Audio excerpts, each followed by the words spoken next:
Movie की शुरुआत होती है और हम एक लड़की को देखते हैं। ये लड़की सिर्फ रोमांच की तलाश में एक ऐसी मुसीबत में फंस जाती है जहां से जिंदा निकलना लगभग नामुमकिन लगने लगता है। कॉलेज की पढ़ाई खत्म करने के बाद डेजी दूसरे शहर में जॉब के लिए निकलती है, लेकिन सीधा हाईवे पकड़ने के बजाय वो एडवेंचर के चक्कर में जंगलों और पहाड़ी रास्तों से होकर जाने का फैसला करती है। शुरुआत में सब कुछ नॉर्मल लगता है, लेकिन कुछ ही देर बाद नेविगेशन उसे बार बार अलग अलग दिशाओं में घुमाने लगता है। धीरे धीरे डेजी ऐसे इलाके में पहुंच जाती है जहां आगे कोई रास्ता ही नहीं बचता। घबराकर वो वापस लौटने की कोशिश करती है, लेकिन नेविगेशन लगातार यू टर्न लेने को कहता रहता है। अब हालत ऐसी हो जाती है कि वो ना आगे जा सकती है और ना पीछे लौट सकती है। बार बार गलत डायरेक्शन से परेशान होकर डेजी आखिरकार नेविगेशन पर भरोसा करना छोड़ देती है और पुराने तरीके से मैप देखकर रास्ता खोजने लगती है। तभी अचानक एक बड़ा ट्रक उसके सामने आकर रुकता है। डेजी पहले ही अलर्ट हो चुकी थी, क्योंकि वो अकेली थी और जगह भी बिल्कुल सुनसान थी। ट्रक में बैठे आदमी ने उसकी परेशानी सुनी और बड़े प्यार से मैप पर रास्ता समझाने लगा। पहली नजर में वो हेल्पफुल इंसान लग रहा था, लेकिन तभी डेजी नोटिस करती है कि वो चुपके से गाड़ी का दरवाजा बंद कर देता है। उसकी ये हरकत देखकर डेजी के मन में डाउट पैदा हो जाता है। कुछ ही देर बाद वो आदमी डेजी को जबरदस्ती अपने घर चलने के लिए इनवाइट करने लगता है। उसकी जरूरत से ज्यादा दोस्ती और अजीब बिहेवियर देखकर डेजी अंदर से डर जाती है। जैसे ही वो साफ मना करती है, उस आदमी का असली चेहरा सामने आ जाता है। अचानक सिचुएशन बेकाबू हो जाती है और दो आदमी डेजी का पीछा करना शुरू कर देते हैं। डेजी अपनी जान बचाने के लिए पूरी ताकत लगाकर वहां से भागती है। उसे समझ ही नहीं आता कि कुछ मिनट पहले तक सब कुछ एकदम नॉर्मल था और अब अचानक उसकी जान पर बन आई है। भागते भागते उसकी टांग बुरी तरह घायल हो जाती है। दर्द इतना ज्यादा होता है कि उसका चलना मुश्किल हो जाता है, लेकिन पीछे से आते कदमों की आवाज उसे रुकने नहीं देती। जब वो दोनों आदमी उसके बेहद करीब पहुंच जाते हैं, तब डेजी अचानक एक भारी पत्थर उठाकर उनकी तरफ फेंक देती है। पत्थर लगते ही उनका ध्यान कुछ सेकंड के लिए भटक जाता है और उसी मौके का फायदा उठाकर डेजी घने जंगल की ओर भाग निकलती है। धीरे धीरे शाम होने लगती है। कई घंटों तक भागते रहने के बाद डेजी एक छोटी सी नदी के किनारे पहुंचती है। वो प्यास से इतनी बेहाल होती है कि पानी साफ है या गंदा इसकी परवाह किए बिना सीधे उसे पीना शुरू कर देती है। सामने फैला घना जंगल उसे पूरी तरह अकेला महसूस करवाता है। उसके चेहरे पर डर साफ दिखाई दे रहा था, लेकिन फिर भी वो खुद को हिम्मत देती रहती है कि उसे किसी भी तरह यहाँ से जिंदा निकलना होगा। रात होने पर वो जंगल में एक छिपी हुई सेफ जगह ढूंढकर वहीं रुक जाती है। पूरी रात वो डर के साए में बिताती है, लेकिन किस्मत से उस रात उस पर कोई अटैक नहीं होता। सुबह होते ही उसे अपनी घायल टांग की टेंशन सताने लगती है। इन्फेक्शन से बचने के लिए वो नदी के पानी और अपने पास रखी एक सॉफ्ट ड्रिंक से अपना घाव साफ करने लगती है। दर्द से उसकी हालत बहुत खराब हो जाती है, लेकिन फिर भी वो हिम्मत नहीं हारती। हालांकि अपनी इस जल्दबाजी में वो एक बड़ी गलती कर बैठती है। उसके घाव से निकला खून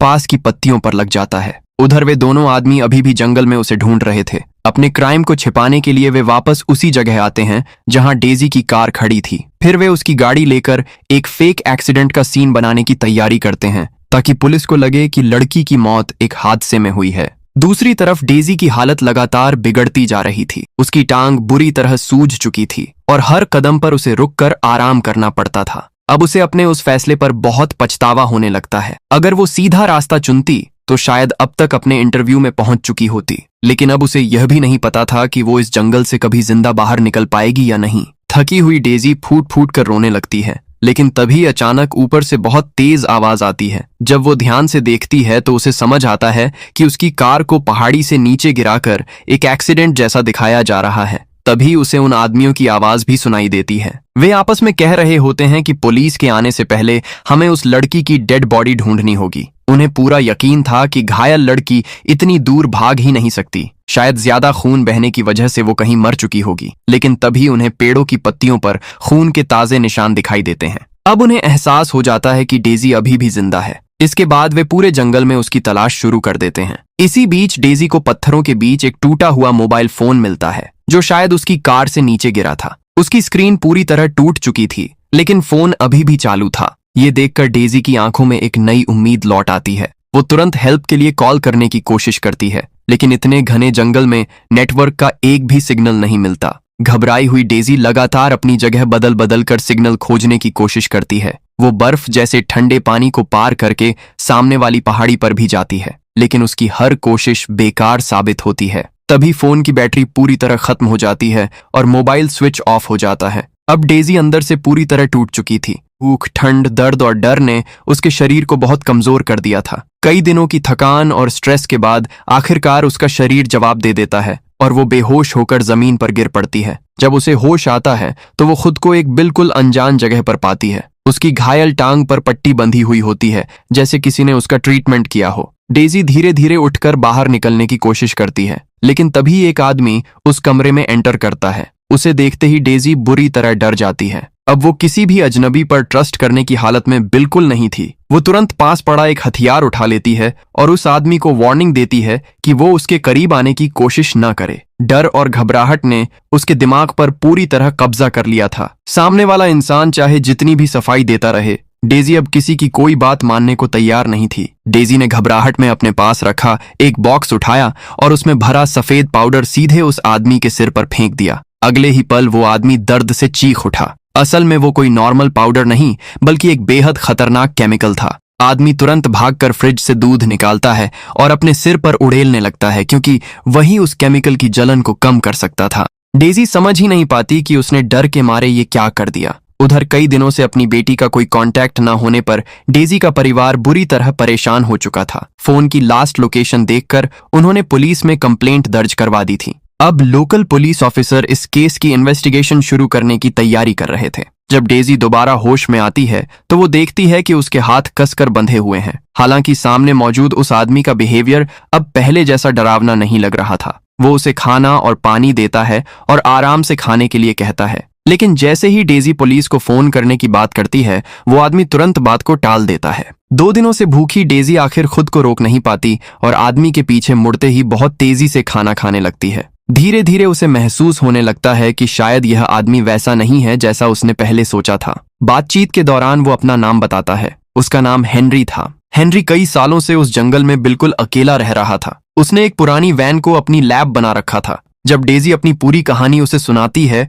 तो हेनरी तुरंत समझ जाता है कि उसका पीछा करने वाले वे दोनों आदमी असल में कौन थे। तभी बाहर से अचानक कोई आवाज आती है। हेनरी का चेहरा एकदम सीरियस हो जाता है। उसके एक्सप्रेशंस देखकर डेजी समझ जाती है कि बाहर जरूर वही लोग होंगे जिनसे वो अपनी जान बचाकर भागी थी। और सच में बाहर वही दोनों आदमी खड़े थे। असल में उस जंगल में रहने वाले सिर्फ यही 3 लोग थे और ये कई सालों से एक साथ काम कर रहे थे। हेनरी ड्रग्स तैयार करता था और बाकी दोनों आदमी वो माल सप्लाई करने का काम करते थे। लेकिन इस बार वे बिजनेस के लिए नहीं आए थे। वे खास तौर पर उस घायल लड़की को ढूंढने निकले थे। हेनरी उन्हें अंदर आने से रोकने की पूरी कोशिश करता है। वो बहाने बनाता है, बात घुमाता है, लेकिन आखिरकार वे दोनों जबरदस्ती अंदर घुस जाते हैं। लेकिन हैरानी की बात यह थी कि अंदर कोई नहीं था। उनके ध्यान भटकते ही हेनरी जल्दी से डेजी का खाना और पानी छिपा देता है और कमरे में मौजूद हर सबूत मिटाने की कोशिश करता है। सब कुछ इतना नॉर्मल लग रहा था कि उन दोनों आदमियों को कोई शक नहीं हुआ। असल में उनके आने से पहले डेजी ने अपनी समझदारी से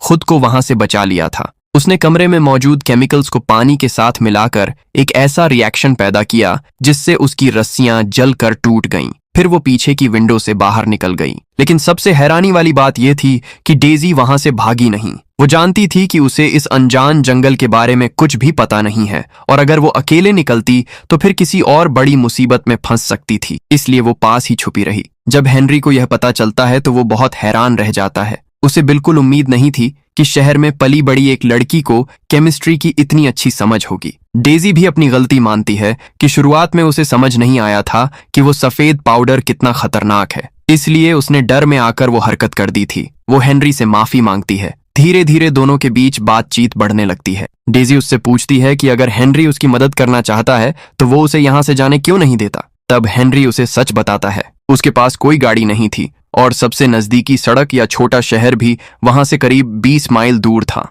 डेजी की हालत ऐसी बिल्कुल नहीं थी कि वो इतनी दूर पैदल जा सके। ऊपर से जंगल इतना घना था कि वो अपना रास्ता भटक सकती थी। हालांकि हेनरी उससे प्रॉमिस करता है कि कुछ दिनों बाद उसका आखिरी माल तैयार हो जाएगा और तब वो खुद उसे वहां से सुरक्षित बाहर ले जाएगा। यह सुनकर डेजी को पहली बार थोड़ा सुकून मिलता है। दिन गुजरने लगते हैं और दोनों के बीच ट्रस्ट बढ़ता जाता है। अब डेजी का भरोसा उस पर पूरी तरह बनने लगा था, लेकिन अभी भी उसे यह नहीं पता था कि असली गेम क्या चल रहा है। फिर एक दिन अचानक एक पुलिस ऑफिसर वहां पहुंचती है और सारी सच्चाई सामने आने लगती है। असल में हेनरी और वे दोनों आदमी उसी लेडी ऑफिसर के लिए काम करते थे। इस पूरे नेटवर्क की असली बॉस थी। उसी की प्रोटेक्शन में वे दोनों आदमी सालों से जंगल में लड़कियों का शिकार करते आ रहे थे। न जाने कितनी मासूम लड़कियां उनकी वजह से गायब हो चुकी थीं। जब डेजी पहली बार जंगल में पहुंची थी तब मैट और उसका साथी एक डेड बॉडी छिपा रहे थे। उन्हें लगा कि डेजी ने सब कुछ अपनी आंखों से देख लिया है, इसलिए वे उसे ढूंढकर मार देना चाहते थे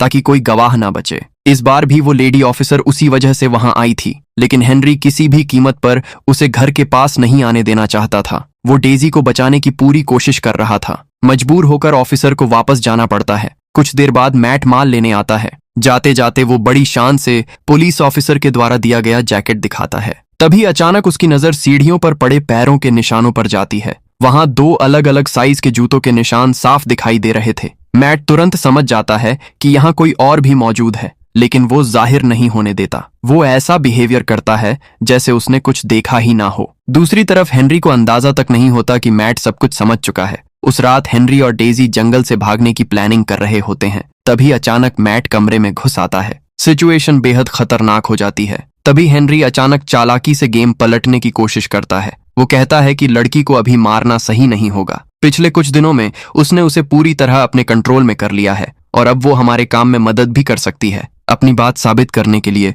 वो डेजी को सबके लिए कॉफी बनाने का ऑर्डर देता है। डेजी तुरंत उसकी आंखों का इशारा समझ जाती है। वो चुपचाप कप्स में कॉफी डालते हुए उनमें एक खास केमिकल मिलाने लगती है और ऐसे दिखाती है जैसे सब कुछ बिल्कुल नॉर्मल हो। डेजी ने कॉफी के कप माइक्रोवेव में रख दिए। पूरा काम उसने इतनी चालाकी से किया कि मैट और उसके साथी को जरा भी शक नहीं हुआ। लेकिन जैसे ही उन्हें कुछ गड़बड़ महसूस हुई तब तक बहुत देर हो चुकी थी। अचानक एक जोरदार धमाका होता है और माहौल पूरी तरह बिखर जाता है। किसी तरह वे दोनों बाहर निकल आते हैं, लेकिन हेनरी की पीठ बुरी तरह घायल हो चुकी थी। उसे भी ज्यादा डरावनी बात यह थी कि बुरी तरह झुलसने और घायल होने के बावजूद मैट अभी भी जिंदा था और बाहर निकल आया था। हेनरी समझ चुका था कि ताकत के मामले में वो मैट का मुकाबला नहीं कर सकता, लेकिन वो किसी भी हालत में डेजी को बचाना चाहता था। अपनी बची हुई आखिरी ताकत लगाकर वो मैट के हाथ से बंदूक छीन लेता है। ऐसा लगता है जैसे अब शायद सब खत्म हो जाएगा, लेकिन तभी अचानक पीछे से 2 गोलियों की आवाज गूंजती है। ये आवाज उसी लेडी पुलिस ऑफिसर की गन से आई थी।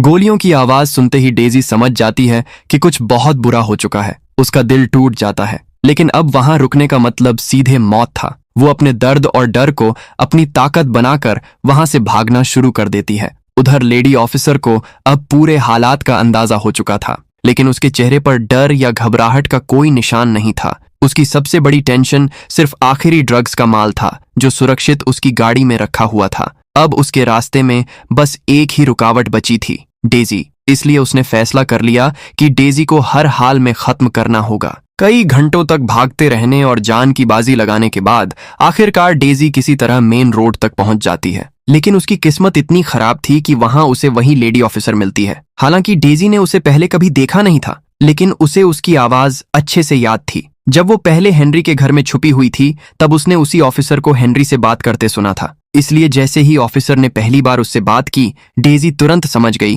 कि अब वो बहुत बड़े खतरे में है। वो लेडी ऑफिसर बंदूक के दम पर उसे अपने साथ ले जाती है। दोनों एक नदी के किनारे पहुंचते हैं। अब वो ऑफिसर अपनी आखिरी प्लानिंग पूरी करने वाली थी। डेजी कितनी भी रिक्वेस्ट करे, वो औरत बिल्कुल पत्थर दिल बनी रहती है। डेजी समझ चुकी थी कि ऑफिसर उसे मारकर उसकी मौत को पानी में डूबने का एक्सीडेंट दिखाना चाहती है। जब डेजी पानी में उतरती है, शायद वहीं से भाग निकलने की उसकी आखिरी उम्मीद थी, लेकिन ऑफिसर पहले से तैयार थी। वो तुरंत डेजी को पकड़कर बेरहमी से पानी में धक्का दे देती है। कमजोर और घायल डेजी उसकी ताकत के सामने टिक नहीं पाती। वो बार बार खुद को छुड़ाने की कोशिश करती है, लेकिन हर कोशिश बेकार साबित होती है। धीरे धीरे उसकी सांसें टूटने लगती हैं। लेकिन तभी मौत और बीच के उस आखिरी पल में डेजी को याद आता है कि उसने लैब से एक छोटा सा हथियार अपने बचाव के लिए छिपा कर रखा था। वो तुरंत उसे निकालती है और पूरी ताकत से उस ऑफिसर पर अटैक कर देती है। यहीं आकर इस खौफनाक कहानी का अंत होने लगता है। वो करप्ट पुलिस ऑफिसर जिसने अपनी पावर का इस्तेमाल करके सालों तक क्रिमिनल्स का साथ दिया,